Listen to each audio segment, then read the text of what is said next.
everybody, how you doing? You're like, Charles, you're back again. Yes, I'm back again because I have a special guest. We've been talking off air, just having a great time. We're doing a part 2 series all about, just relaxing, empowering yourself, doing a little bit of everything. We were just talking about how we can make ourselves better. And if you want to know who my special guest is, stay tuned. Don't go nowhere. Let's go.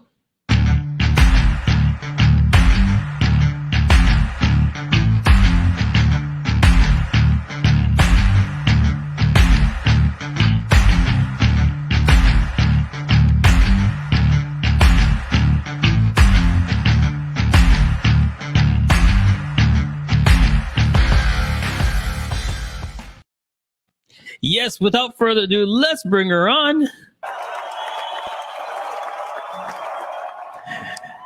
Hey, how you doing? I'm good. Thank you so much. I'm just trying to share the video, so just bear with me. Hey, no worries, no worries. Now, we were talking off camera, all the stuff that you're doing a lot. You're doing a lot, but it's time to share it with the world what's going on. So before we get started, please introduce yourself. My name is Dagma Koyi, and based on what I do, I found an organization called Restoration and Empowerment for Social Transition. And our work is really with youth that are homeless in the community, trying to help them, connect them to resources and housing that could help provide them with the opportunity to really become independent and become more sustainable long term. All right. So before we get into that, I would like to know who I'm talking to. So give me some. You want to know more about me, okay? From a non-professional perspective. Okay, no problem. I think what the world needs to know about what's happening in my world today is that I shared with you, I have 2 new babies. Yay! And so other than doing business, my babies keep me really active throughout the day. And so I have a boy and a girl, Raymond and Michael. They turned 1 not too long ago. Nice. So full-time mom, full-time businesswoman. I also have a ministry that I founded during COVID-19, Heart to Heart Women's Ministry, just empowering women to lead their faith audaciously. We meet weekly for Bible study and for prayer, and I'm just in awe of what God is doing even through that. And I'm a wife. My husband is Dagma Koyi. Yeah, so I think that's in a nutshell who I am. Background-wise, I'm originally from St. Lucia. I think you asked me that. So I'm an island girl. Yes, I am. Hold on. Let's make sure, because I want to make sure. Is it rice and peas or peas and rice? Oh, rice and peas. Just check. I really hope I have not forgotten. I think we say, because when you come to Canada and you're around Jamaicans, you hear rice and peas a lot, right? So to be honest, I hope I'm not now Jamaican. I hope I'm saying it right. Is it peas and rice or rice and peas? I don't remember, but I think it's rice and peas. There you go. That's right. I want to make sure we bring you into the fold. All right. But rice and peas is really in St. Lucia. That's not the most predominant staple. It's not so much. We do eat rice and peas, but I think in St. Lucia we do a lot of other foods. Like I think they love breadfruit and they love green banana. Okay. So we're like green banana people, like, we're more of, I think, the ground provisions in St. Lucia, more so than the rice and peas. All right. So here's a question then. Growing up from the island, coming to Canada, did you ever think you're going to be doing what you're doing now with the organizations, with all this stuff? No, not at all. I've always been a purpose-driven person. So in terms of youth development, that started in St. Lucia. I led a youth ministry in St. Lucia. So I always had a passion for young people and youth development. I served as an elementary school teacher in St. Lucia before migrating to Canada. So I've always been around kids and youth and all of that kind of stuff. And migrating to Canada, it was about studying and it was about, improving myself academically and as a person. That was a goal. I did not envision that I'd probably found an organization to help homeless people. Because you see a lot of times when people hear about countries like Canada, you can't imagine that there are homeless people in Canada, right? Right. Exactly. So no, it was nothing in the plan to come and start this. So let me make sure I'm getting this right. Is it for teens or for everybody? My organization, we are for young people. Okay. So targeting young people. let's get these let's get it out there, because when we hear homeless, right, we think of older people. We think of the Mhm. older generation, lost their house, lost their business, lost their stuff. When we hear homeless, we don't think of young teens, because we're like, why would a young teen be homeless? They have mom and dad to take care of them. Why would a teen be homeless? So let's dive into that. Yeah, that's definitely a big misconception. There is a great population of the homeless people in Canada that are actually young people under the age of 24, and you have young people who are on the streets as early as 13, 14. And I think if we really people are aware of the reason why young people could be homeless, maybe that will give them a better understanding. So, number one, we have young people in the foster care system, right? And when we think about foster care, I don't think any young person decided that I want to be in foster care. It's a lot of times the government really step in to be able to advocate for people or children who are probably being mistreated or abused. So we have those particular young people. And at 18, those young people who were owned by the state or who have been taken care of by the state and in foster homes, at 18, they are now independent. So their parent, or what they knew to be their parent, is now separating ties with them and saying, okay, now you're 18, it's time for you to go on your own.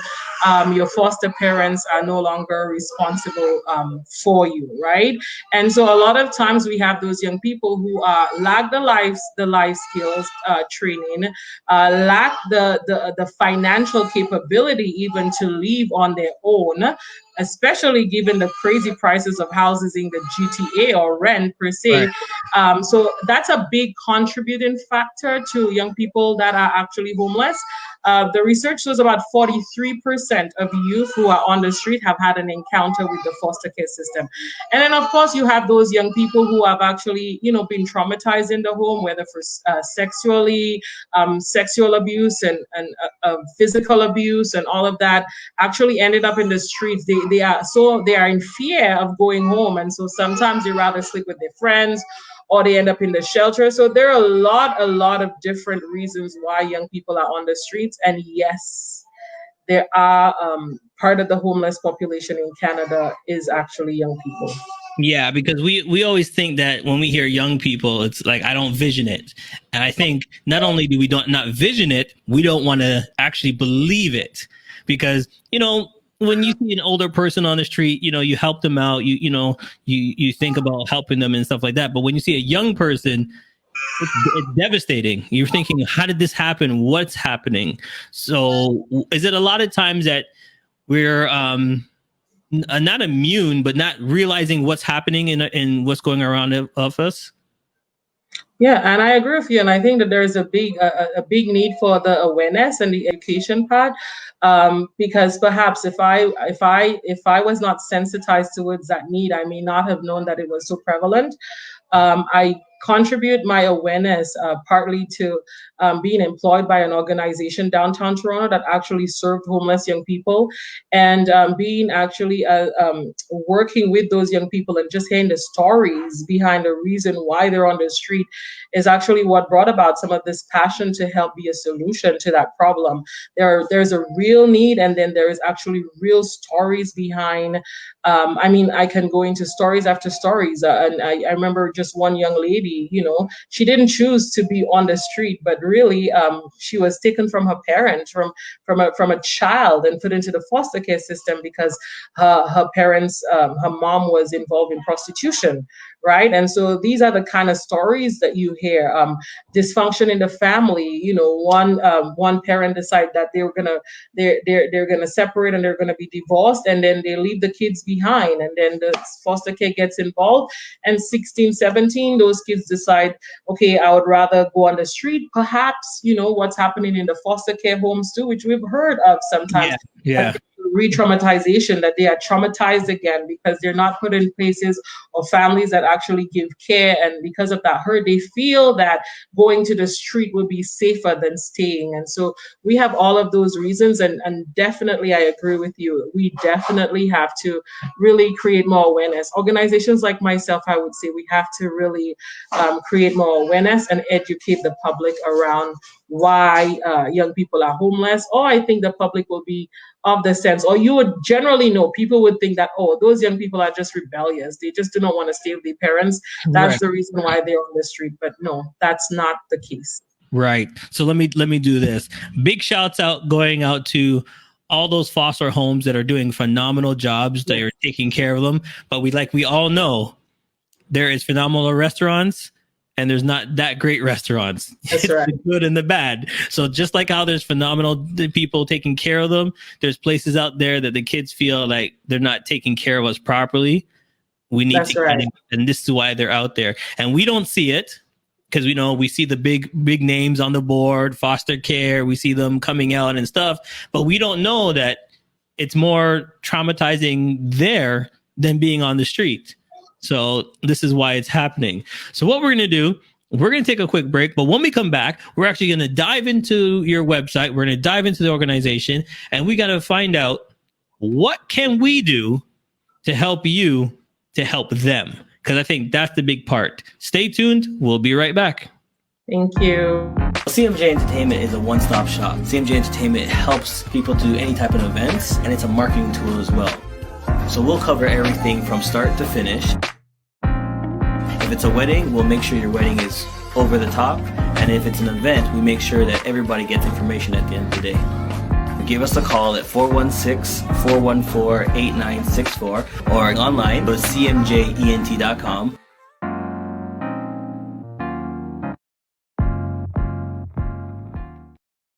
Immigrant Women in Business (IWB) is a non-profit organization bringing together women from over 50 different countries around the globe.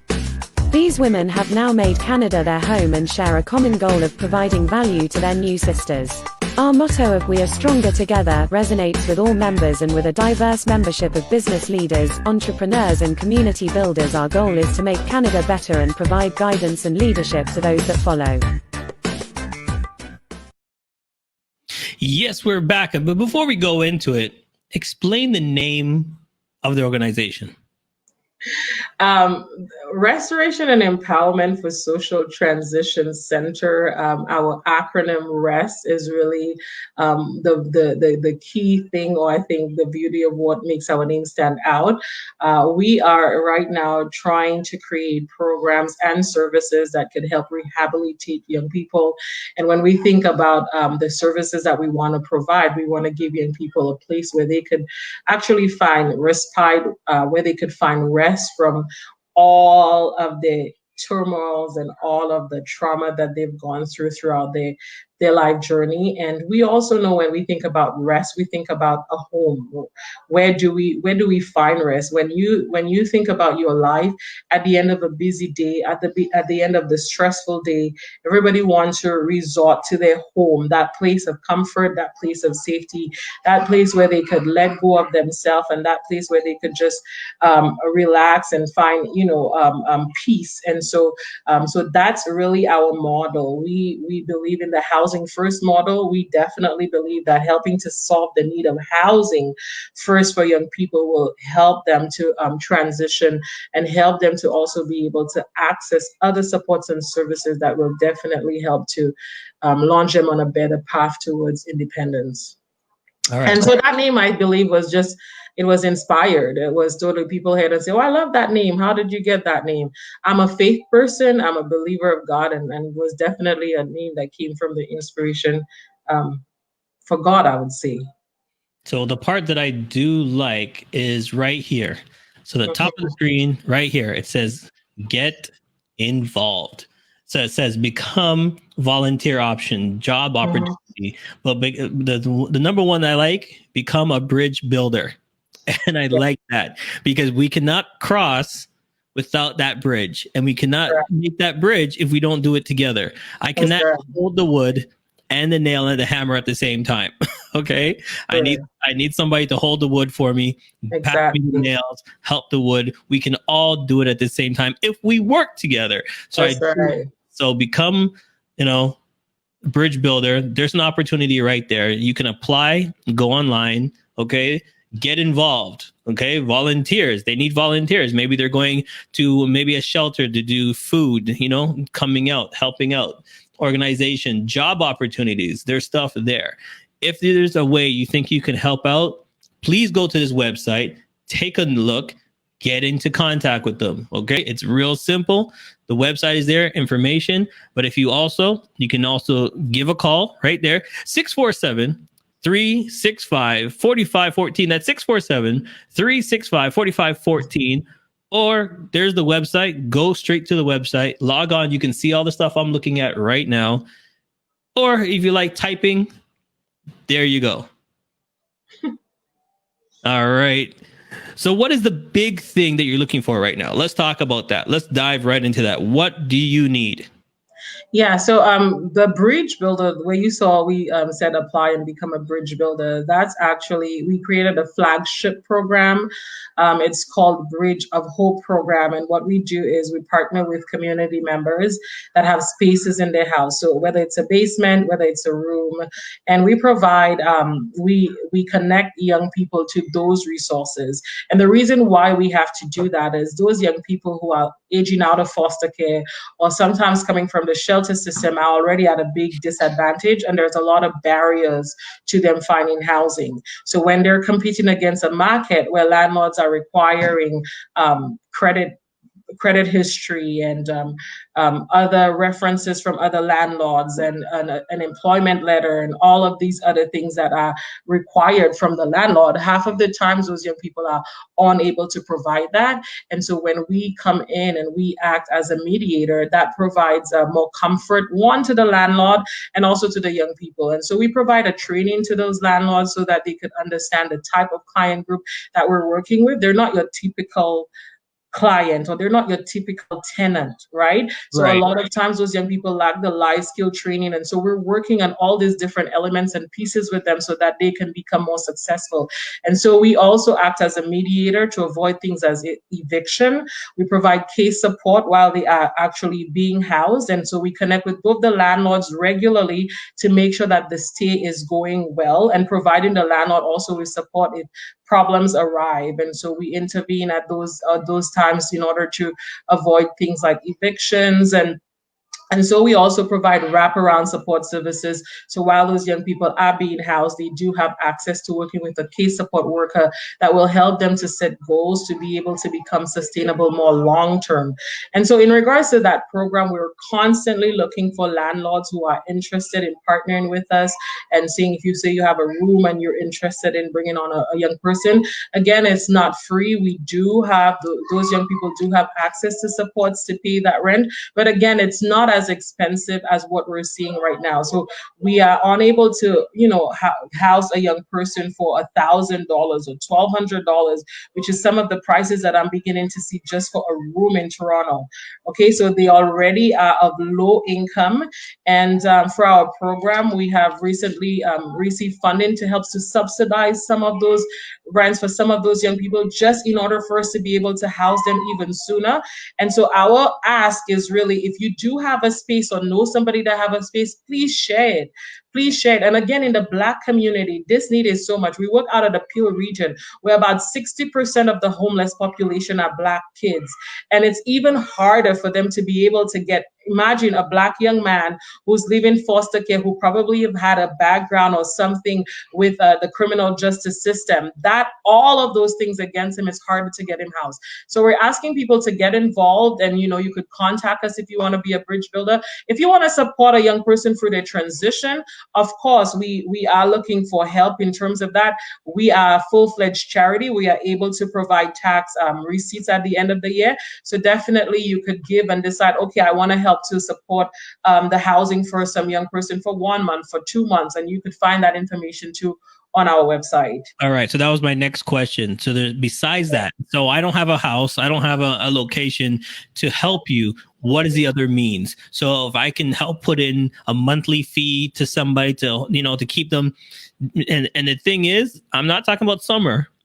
Summer is nice. I'm not saying it's bad. You can chill with a friend in the summertime, but winter, where are they going? Where are they going to be in winter time? So if you can help them out to keep them somewhere during the winter time where it's cold, help them out during winter time, 1 month, You know what I mean? Help them out for, Right. here, we're talking about dead of winter. I'm talking about December, January, February, where we know you blink twice and the tears freeze on your face. Where are they going? Okay. Yep, So that's right. we need your help on that. But the other part I wanted to talk to you about is you said their ages are like from 10, 13 and up. So the other thing is mentors, schooling, mentors. Do you need mentors? Do you need people to help them with their homework, with schooling, stuff like that? Are you looking for volunteers in that aspect? We have a lot of people that are mentors that might say, listen, I can't give up the money. I don't have a space, but I do have my time. Are you looking for mentors? Yeah, so I just want to be clear that we don't work with young people who are under 18.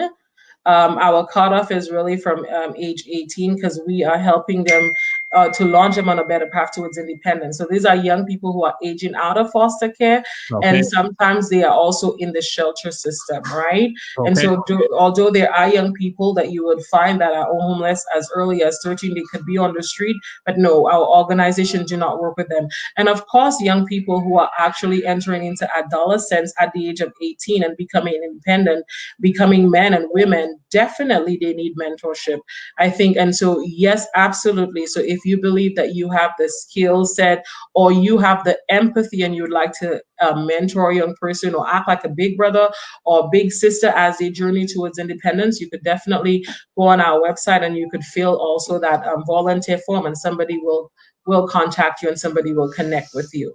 All right. So here it is.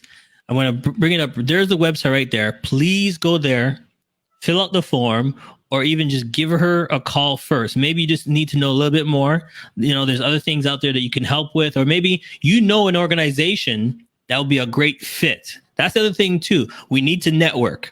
Maybe there's another organization that will help this organization to get to the next level up. So please give a call, 647-365-4514, email, and just shout her out. Say, hey, listen, I need to take 5 minutes of your time. I know you got 2 babies, but can I just ask you a couple questions? I need to know, what can I do to help right there? All right. Listen, it's been a pleasure. And first of all, I just want to say thank you. Thank you for taking up the time to do what you're doing. Because a lot of people, wouldn't have the time to take up this task on what you're doing, that, helping others.